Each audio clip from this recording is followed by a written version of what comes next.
자산은 지금 부채 포함해서 한 170억, 180억 되더라고요. 그 여기까지 올 수 있었던 그 깨달음에 대해서 얘기해 드릴게요.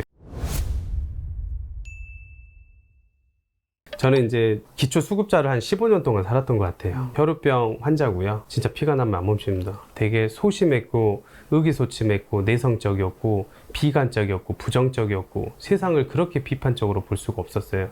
그리고 사람들 보지도 못하고 옛날엔 대표님 이렇게 쳐다도 못했어요. 코피가 이렇게 멈추질 않으니까 잠잘 때 몰라요. 이제 새벽에 엄마가 이렇게 막 이렇게 했었나 봐, 우연찮게. 근데 그게 날 살리려고 그랬던 거야. 왜냐면 코피가 계속 오는데 베갯잎이면 이불이면 온 피바다가 돼 있었던 거야, 알고 봤더니. 한 새벽 뭐 깰 때쯤 됐나 보죠. 그래서 입틀막 하고 수건으로 급히 택시를 탔어요. 그때 이제 택시비가 없었어. 아저씨 정말 죄송한데 아이가 지금 이렇게 이 지경이 되니까 제가 주소 주시면 택시비를 갖다 드릴게요. 그때 뭐 삐삐나 핸드폰이 없었거든요. 갑자기 전 아직도 그 오컵발이 기억이 나요. 이 아저씨가 진짜 재수없으려니까 막 그런 트라우마 아직도 있어요. 저는 택시비가 없으면 타질 말아야지 이년아 하면서 내려 하면서 머리끄댕이를 잡으면서 이렇게 돌려요. 얼마나 두드러 팼겠어요. 제가 여기 앉아 있었거든요. 이 자리에 이렇게 앉아 있어요. 그럼 이렇게 보고 울고만 있는 거예요. 그게 너무 내가 바보 같았던 거지. 짜증났어요 그때. 왜 말리고 그러기 못했을까? 분명히 선생님이 지우개 훔치지 말고 싸움하지 말라고 했는데 그게 제일 나쁜 거랬거든요. 학교에서 근데 가난이 나쁜 거라고 얘기는 안 해줬거든요. 그때부터 돈을 벌어야겠고 나는 꼭 성공할 거야 라는 마음을 처음 먹었던 것 같아요. 대표님 집에 어렸을 때 가면 친구 집 가면 뭐가 있죠? 이렇게 위인집이 있잖아요. 소 뒷걸음치다가 쥐 잡는 격으로 책을 짚은 거예요. 와, 전 그때 그 책을 안 짚었으면 진짜 전 여기까지 못 왔고요. 활자를 보는 거하고 책을 읽는 능력은 전혀 다른 얘기거든요. 저 활자는 볼 줄 알았는데 책을 읽는 능력은 없었어요. 근데 제가 깨달으니까 왔어요. 그러면서 8년 동안 뭐 구두방, 뭐 설거지, 뭐 서빙, 뭐 택배, 뭐 다리 쩔뚝거리면서 막 이렇게 쩔뚝거리면서 이랬어요. 무릎이 이렇게 부으니까. 식당 사장님이 병신을 왜 데리고 왔어? 아무리 사람이 없어도 저런 애들 쓰냐? 빨리 보내. 그럼 그 말 듣고요. 제가 쫓겨날까봐 얼른 설거지 있는 데로 가고 불판 닦았어요. 쫓겨날까봐. 왜냐하면 자존심보다 포기를 하잖아요. 포기를 하면 습관이 되더라고요. 습관이라는 게 너무 무서운 거예요.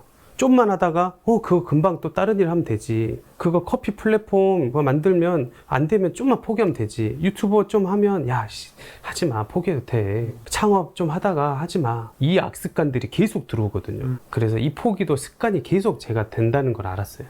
절대 포기 안 했어요. 제가 26살 때 이제 창업했었거든요. 매출은 똑같은데 수익이 점점 안 좋았었고, 그 다음에 원가 계산이라든지 수익 분석, 수지 분석 정확히 안 했었어요. 그러니까 돈이 얼마 남은지 통장에 있는 돈이 다 내 돈인 줄 알았어. 그거 통장에 꽂히면 다 내 돈인 줄 알걸요. 근데 거기에 세금도 있고 뭐 각종 뭐 비용이 나가야 돼요. 그 다음에 감가상각도 해야 되고. 근데 무조건 매니저 한 250 주고 제가 너무 나처럼 잘해. 그런 무식함에 맨날 놀러 다녔죠. 근데 여러분 그거 아시죠? 여기에 보면 이런 쓰레기들이 직원들은 안 보여요. 나만 보이거든요. 근데 그건 공교롭게도 고객이 안다. 그래서 그런 얘기가 있어요. 하루를 일을 안 하면, 대표님도 하루를 일 안 하면 자기 자신이 알걸요. 그리고 이틀을 일을 하면 직원이 알아요. 3일을 일을 안 하면 고객이 알아요. 결국 고객이 알게 되고 고객은 여기 초심 잃었네 하고 떠나게 되고. 여러분 여기 감독님이 일을 진짜 잘하잖아요. 제가 또 딱 보면 알거든요. 그러니까 이런 영상도 그잖아요. 누군가가 그냥 누워서 그냥 깐딱깐딱 보고 그냥 대충대충 보는 사람이 있고, 야, 나는 옳지야. 나는 여기에 진짜 제대로 봐야 돼. 진짜 저 사람이 성장한 걸 탐구를 해야겠어. 집중력 있게 본 사람은, 그러니까 보는 척을 안 한 사람은 뭐든지 성공하더라고. 대표님이나 저랑 좀 큰 성공은 아니지만 책을 보면서 어떤 BM을 짤 때, 비즈니스 모델을 짤 때 하는 척 하는 게 아니라 진짜 제대로 했기 때문에 여기까지 온 게 아닐까요? 장사꾼이면서 사업가인 척, 뭐든지 척하는 게 죽는 거거든요. 그러니까 뭐 카푸어도 척하는 거잖아요. 있는 척. 그러니까 지금 보는 척, 나 열심히 하는 척, 진짜 이 빌어먹을 척을 안 하면 진짜로 고객이 갈 때든 말든 맞아요. 팬덤이 생기는 거거든요. 아무튼 결론은 그래서 척하지 않으면 성공한다. 저는 그래서 실패를 했었거든요. 1호점을.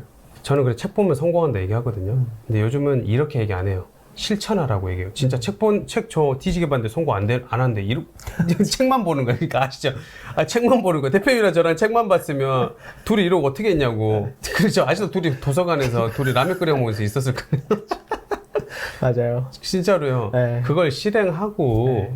움직여야죠. 이렇게 잃어보고. 저도 어제 아내랑 같이 오랜만에 옷을 사러 갔거든요. 제가 옷을 너무 안 사니까 진짜 이거 꼭 가야 된다. 이건 진짜 이거는 안 된다. 이러다가 안 된다. 그러니까 감독님이 아 진짜 징하게 안 산다고. 얼마나 부지런하시면 이걸 맨날 똑같은 걸 입는데 맨날 빨아서 입으세요.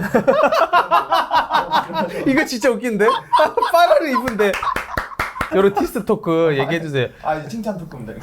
아, 그러니까 여러분 브랜드가 대체나 브랜드가 색깔이 달라. 내가 아는 파타고니아가 아니야 지금. 내가 뭘 입고 다닐까, 뭘 사야 될까, 막 이런 고민하는 것도 막 너무 막 스트레스인 거예요. 이 일에 내가 지금 1분 1초를 쓰기도 아까운데 뭐하러 지금 옷을 막 티셔츠 무슨 색깔을 고를까, 여기에 내 뇌를 도대체 왜 쓰냐고.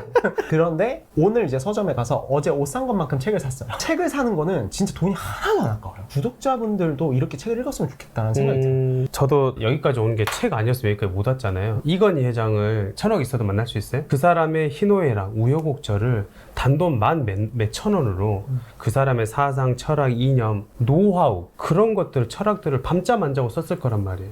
세상에 그거를 몇천 원으로 그걸 안다는 거는 여러분의 인생 바뀌는 건 정말 책이라는 거 진짜로 아무리 말해도 지나치지 않죠, 대표님? 네, 그렇죠. 당연하죠. 뭐 다시 내용으로 돌아가자면 대표님께서 이런 말씀을 하셨어요. 사장은 결코 영업장을 비워서는 안 된다. 그게 이제 아까 그런 맥락이랑 같을까요? 하루 일 안 하면 내가 알고, 이틀 일 안 하면 직원이 알고, 3일 일 안 하면 고객이 한다. 정확히 자기를 디파인 할 줄 알아야 돼요. 난 장사꾼이다. 의사, 변호사도 다 장사꾼이에요. 내가 안 돌아가면 움직이지 않는 거는 무조건 장사예요. 근데 시스템으로 내가 하와이 파인애플 나무 아래에서 스마트폰으로 일을 한다? 시스템 돌아가 그건 사업이에요. 장사하는 사람 무조건 본인이 오퍼레이팅 하고, 그러니까 CMO를 잘 알아거든요. C, 커뮤니케이션, M, 마케팅, 그 다음에 O, 오퍼레이터. 본인들이 이거를 다 하셔야 돼요. 근데 그거를 안 하고, 이제 M이라면 매니징도 있을 수 있겠다. 매니징까지. 그거 안 한다고 바깥으로 맨 싸돌아다니고, 골프 치고, 운동하고, 뭐 여행 다니고, 건방 떨면은 진짜로 추풍낙엽처럼 매출 떨어지고요. 그거 다시 떨어지는 칼날 잡으려면 안 잡아져요. 혼자 시작해서 23명, 4명까지 하는데 제가 처음에 할 때 한 3, 4천만씩 벌고 막 5천만씩 막 벌고 이랬거든요. 한 달에. 한 달에. 근데 대표님도 이제 사람이 많아지면 네. 수익률이 떨어져요. 그리고 어느 순간이 오면 내가 애들 월급 주려고 일을 하는 걸 느끼게 돼요. 몸이 너무 아팠는데도 돌아왔는데 계약서 사인을 하고 이제 뭐 넘겨줘야 되니까. 근데 애들은 담배 피고 저기서 일을 열심히 안 하고 있더라고요. 아, 그 모습을 보고 이건 아니다. 이건 아니다. 그래서 사업을 해야 되겠구나.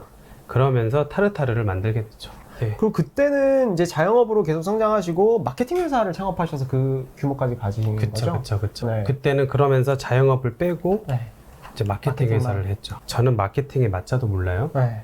그리고 저는 중학교 졸업 스펙이에요. 저는 타르타르를 또 디저트도 싫어해요. 네. 타르트 엄청 싫어요. 그리고 감독님 저 빵 갖고 왔잖아요. 저 빵을 제가 싫어해요 또. 그리고 더 웃긴 거는 네. 저 커피 준다 했잖아요. 뭐라 네. 했어요 제가? 밤에 커피 안 드신다고. 저 원래 커피도 안 먹어요 제가. 근데 어떻게 그렇게 잘 되셨어요? 단점을 장점으로 만들 수 있어야 성장을 하거든요. 잠실정 5년 전에 라라브레드를 처음 했을 때 상권 분석, 시장 분석을 엄청 많이 했거든요. 그때 한참 기억나세요? 5년 전 식빵 전문점 막 유행했을 때 있었죠. 그래서 저는 이게 이제 맞다고 생각해서 잠실에 딱 거기 식빵 전문점이었는데 BEP가 4천이었어요. 근데 2천만 원을 판 거예요. 폭망한 거죠. 그때 제가 알았어요. 아, 빨리 이거를 피벗을 해야겠다. 제 장점이 있어요.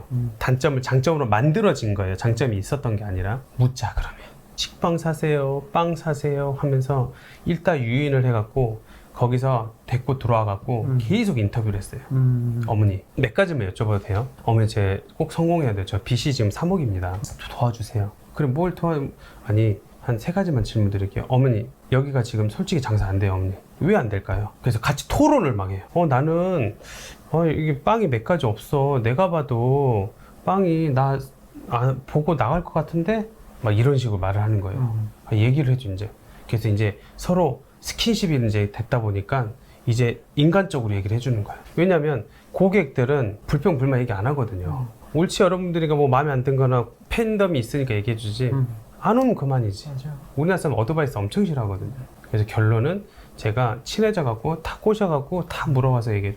나는 브런치가 있으면 좋겠던데 나 이거 동네 먹을 게 없어. 모임을 해야 되는데 그런 거면 좋을 것 같아. 이런 것들을 제가 해서 컨셉을 다시 다 잡고 나의 페르소나가 틀린 걸 알고 다시 다 잡았어요. 다시 다 잡고 해서 만들어냈던 거죠. 브랜딩을 되게 사람들이 어렵게 생각하잖아요. 사람들은 결국은 어떻게 하면 인테리어를 발라볼까, 저차원적인 뭐 디자인을 뭐 어떻게 화려하게 한다든지, 그게 아니라 기본에 충실하는 게, 그게 외식업에서 최고의 브랜딩일 수도 있어요. 그게 고차원적인 거예요. 배민은 요기하고 배달통하고요. 그때 다 같이 경쟁했었잖아요. 네. 근데 요기하고 배달통은 맨 가격 경쟁만 했었잖아요. 브랜딩 컨셉이 명확하지 않으면 맨 가격 경쟁을 프라이스에서 하거든요. 결국 거기서 뒤지는 거예요. 근데 배달의 민족은 얘네들하고 휩쓸려고 가격 경쟁하지 않았어요. 그들은 자기의 이야기를 했어요. 인터넷 브랜딩. 그걸 자연스럽게 익스터널 브랜딩을 빠져나가게끔 만들었잖아요. 일단 저는 STP 전략을 해보셨으면 좋겠어요. STP 전략. 예. 네. 세그멘테이션하고 타겟을 정확히 하고 포지셔닝 전략, STP 전략 이렇게 나오잖아요. 내 위치를 정확히 파악하셨으면 좋겠어요. 징기스칸 얘기하잖아요. 적은 밖에 있는 게 아니라 내 안에 있었다고. 당신께서 그걸 파악을 못하면 결국 적은 밖에 있는 게 아니라 내 안에 내가 문제예요. 내가 분명히 상권 분석 입지도 좋지만 일단은 내 제품이라든지 뭐 어떤 하고 싶은 뭐 목적과 뭐 제품과 서비스가 있었을 거 아니에요. 네. 경쟁 상대하고 분명히 그거를 정확하게 세분화시키고 타겟을 명확하게 정확히 잡고 뾰족하고 날카롭게. 그래서 포지션이 이렇게 X축 Y축 나눠서 도대체 나는 저가 시장 갈 건지 고가 시장 갈 건지. 저 같은 경우는 라라브레드는 저가하고 고가 있고 그 다음에 헤리티지가 있고 그 다음에 힙한 게 있거든요. 예, 저를 이야기하면 정확히 이렇게 X축 Y축 나누는데 저는 힙하지도 않아요. 그 다음에 헤리티지도 않아. 이해하셨어요? 네. 이를테면 저를 얘기할게요. 네. 커피로 말하면 이제 프리츠는 뭐 저쪽에 힙할 수도 있죠. 근데 헤리티지로 가고 있잖아요. 저희 빵 쪽으로 얘기하면 저희는 뭐 태극당, 성심당, 포렌폴리나 이런 데도 헤리티지로 이제 가고 있는 것 같아요. 네. 저희 같은 경우. 그래서 저희는 그걸 동네 빵집으로 포지셔닝을 잡았거든요.